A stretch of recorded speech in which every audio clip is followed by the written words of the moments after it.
Welcome back, everyone, to Roundtable Discussion.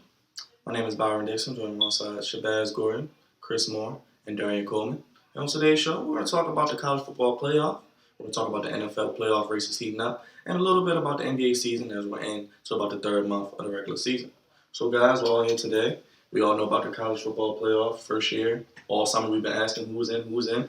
Now we finally know who's in. So I'm going to go down and ask each one of you, do you think the committee got it right? And if they didn't, who do you think should be included? So Shabazz, looking at the 4 teams, do you think the committee got it right? I think the committee got it right this time. I think they made a mistake last week putting TCU number 3 because now it looks like, well, what did they do to drop 3 spots to 6? But I think the committee did a great job picking the 4 best teams at the moment, and I think they got it right. So, Chris, who do you think? Did they get it right? I thought they got it right. I think that if Ohio State was even a little bit less impressive, I think that Baylor would have been number 4.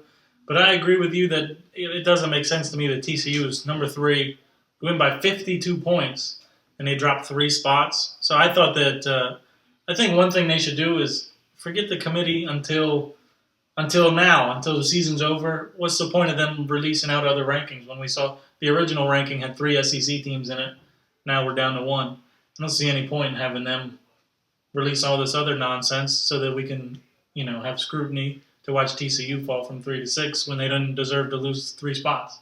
So that was the one thing I would change, but I do think that they got the right 4 teams in. Darren, do you think they got it right? I do think they got it right. I think Ohio State is the 4th best team in college football right now. I think when you win your conference championship game by 59 points with your third-string quarterback, you're doing something right. You deserve to play for a national title. I do think along the way there were a little bit of slip-ups. The TCU, as you mentioned, I think TCU, they kind of controlled their own fate. They were up 21 points at Baylor and, blew that game. If they would have won, Ohio State would not be in the playoffs. So if TCU wants to complain to anybody, they can complain to themselves because they control their own fate.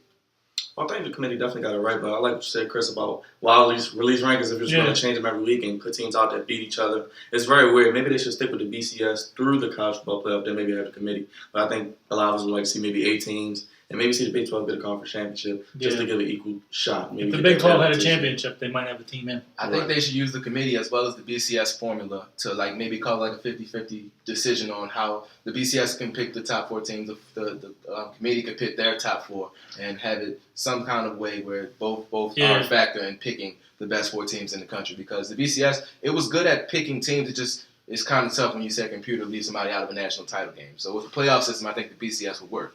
So my question is, do you think if the Big 12 had a championship game, do you let one of those 2 teams get in with the non-conference schedules they played compared to Ohio State? The Big 12 was better than the Big 10. So. Yes, but also I think that's only for. I think TCU played a decent non-conference schedule. It was like 116th or something like that. Well, it wasn't great, but I think Baylor was worse. Baylor's was the worst in the country. So, but I still think that they can only blame themselves for that. I mean, they want to hire PR firms that get in the playoffs. They can schedule better. Right. If you schedule tougher opponents, it's going to look a lot more impressive when you beat them. Right. So undefeated is nice, but it's not the end all be all in college football, especially if you're playing a weak schedule like Baylor did. It should be if you're in a Power 5 to me, not necessarily to be number 1, but if you're going undefeated in a Power 5.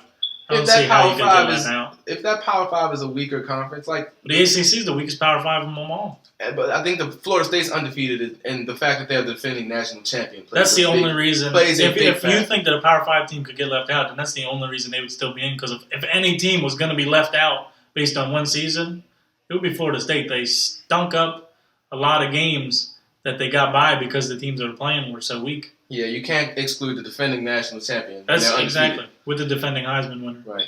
So I think us here at Roundtable Discussion, thanks to the committee, got it right. We'll be right back in our next segment to preview the 14 playoff games.